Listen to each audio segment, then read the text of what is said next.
এই ইউনিক ভর্তার রেসিপিটা আমি ঠিক কীভাবে বানিয়েছিলাম চলুন একবার দেখে নেন।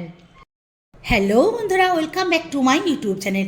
আজ আবারও একটা লং ভিডিও নিয়ে হাজির হয়ে গেলাম। আজকের ভিডিওটা না টেনে দেখতে থাকুন, ভালো লাগবে। ভিডিওটা একটা ইউনিক ভর্তার রেসিপি। প্রথমেই এখানে নিয়ে নিয়েছি একটা আলুকে এইভাবে চাকা চাকা করে কেটে, একটা করলাকে নিয়েছি এইভাবে কেটে, করলার সাইজটা একটু বড়ই ছিল, আর নিয়েছি একটা গোটা রসুনের কোয়াগুলো ছাড়িয়ে, আর এখানে নিয়েছি দুটো মিডিয়াম সাইজের পেঁয়াজকে মোটা মোটা করে কুচিয়ে নিয়েছি, আর 4টে শুকনো লঙ্কা। মেন ইনগ্রিডিয়েন্টস এই কুচো চিংড়ি। তো চলুন বন্ধুরা ওভেনে চলে যাই। ওভেনে বসিয়ে দিয়েছি কড়াই, এখন দিয়ে দেবো সর্ষের তেল। তেল গরম হয়ে গেছে, গরম তেলের মধ্যে প্রথমেই দিয়ে দেবো একটু নুন, আর দেবো সামান্য একটু হলুদের গুঁড়ো। এখন আমি এক এক করে ছেড়ে দেবো আলুগুলো।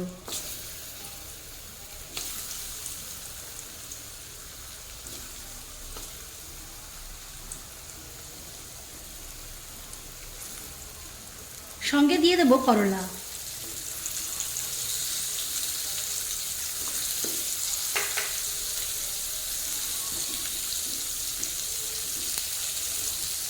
সব দিকটা একটু বিছিয়ে বিছিয়ে দেওয়ার কারণ একটা সাইড হয়ে যাবে।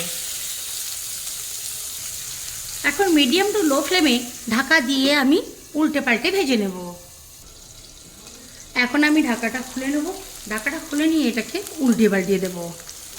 সবগুলোকে উল্টে নিয়ে ফিরে আসছি। এই যে এইভাবে উল্টে নিয়েছি, আর যদি একটা একটা করে উল্টে উল্টে দেখাতাম অনেকক্ষণ সময় লাগতো। তো আবারও আমি ঢাকা দিয়ে মিনিট 3-এর জন্য ভেজে নেব। ফিরে আসলাম 3 মিনিট পর।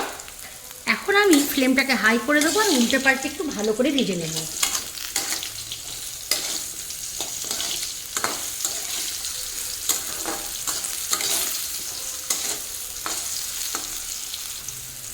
এখন এইগুলোকে সব তুলে নেব। এই যে ঠিক এইভাবে হবে, এমন এমন করে ভেজে নিতে হবে। চলুন ওভেনে কড়াইয়ের মধ্যে যে তেলটা বেঁচে আছে, এখন প্রথমেই আমি ভেজে নেব রসুন। রসুনটা কিন্তু লো ফ্লেমেই ভাজতে হবে। মাঝে মধ্যেই একটু হালকা করে নাড়াচাড়া করে দিতে হবে। রসুনটা ঠিক এইরকম হালকা হালকা লাল লাল হবে। খুব বেশি ভাজলে আবার রসুন দড়ির মতো হয়ে যাবে। তো এখন আমি রসুনটাও উঠিয়ে নেব। এখন এই তেলের মধ্যে ভেজে নেব চিংড়ি মাছ।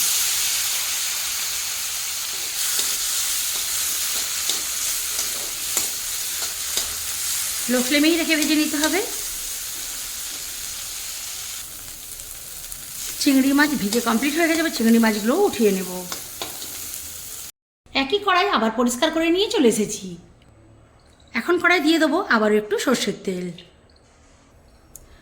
এখন ভেজে নেব লঙ্কা। লঙ্কা কড়াই দেওয়ার আগে এই যে লঙ্কাকে একটু করে ফাটিয়ে নেব, না হলে একটু ফাটা ফাটা হবে। তো এখন এই যে গরম কড়াইয়ে দিয়ে দেবো লঙ্কা।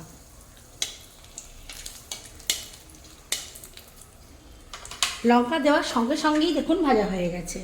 তো লঙ্কাটা এখন আমি তুলে নেব।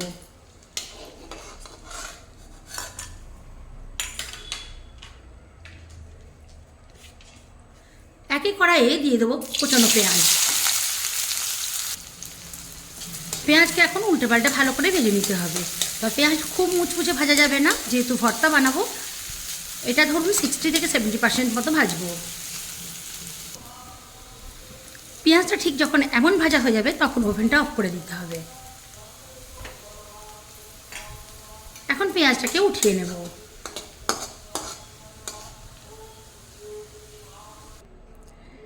সব কিছু ভাজাভাজি করে নিয়ে চলে এসেছি প্লেটে। এই যে এখন প্রথমেই করব লঙ্কার বোটাগুলো ছাড়িয়ে নেব। আপনারা যদি এর থেকেও বেশি ঝাল খান, বেশি ঝাল নিতেই পারেন। এখন নিয়ে নেব নুন। আমি নুন দিয়েছিলাম খুব সামান্য একটু আলু ভাজার সময়। তো এখন এতগুলো জিনিস নুন একটু লাগবেই, তাই পরিমাণ মতো নুন দিলাম। প্রথমেই লঙ্কাগুলোকে খুব ভালো করে ডলে নেব।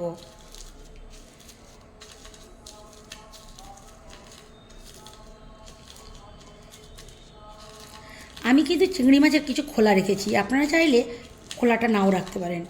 লঙ্কাটা একটু আগে ভাজা হয়ে গিয়েছিলো বলে একটু নরম নরম হয়ে গেছে।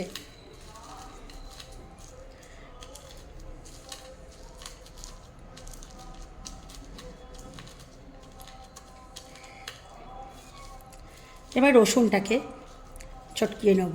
এই যে রসুনটা ভাজার পরে না অনায়াসেই এরকম সেদ্ধ হয়ে যায়। অনেকে রসুনের গন্ধ পছন্দ করে না, তাই রসুনটাকে স্কিপ করে দেবেন। এখন চিংড়ি মাছটাও মেখে নিচ্ছি।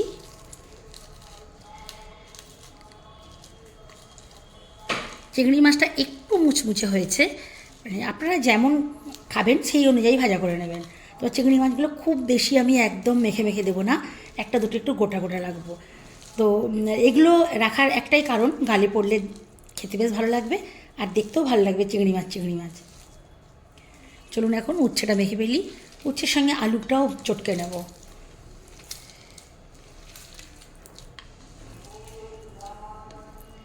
এখন সবগুলো একসঙ্গে চটকে মেখে নেব।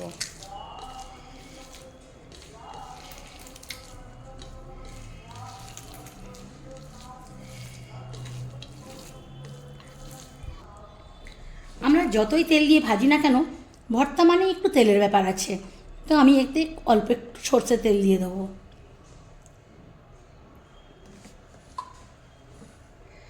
আপনারা চাইলে আরও বেশি দিতে পারেন, তবে তেল দিলে গন্ধটা বেশ ভালো লাগে। এখন তেল দেওয়ার পর এটাকেও খুব ভালো করে চটকিয়ে মেখে নেব।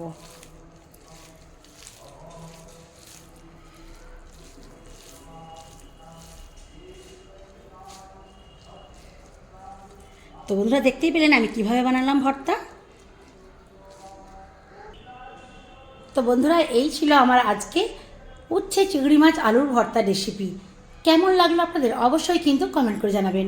ভালো লাগলে লাইক করবেন, আর যারা যারা এখনও পর্যন্ত আমার চ্যানেলটা সাবস্ক্রাইব করেননি সাবস্ক্রাইব করে আমার সঙ্গে থাকবেন। আজকের মতো এখানেই শেষ করছি, আবার অন্য কোনো দিন অন্য কোনো ভিডিওর সঙ্গে আপনাদের সামনে হাজির হব।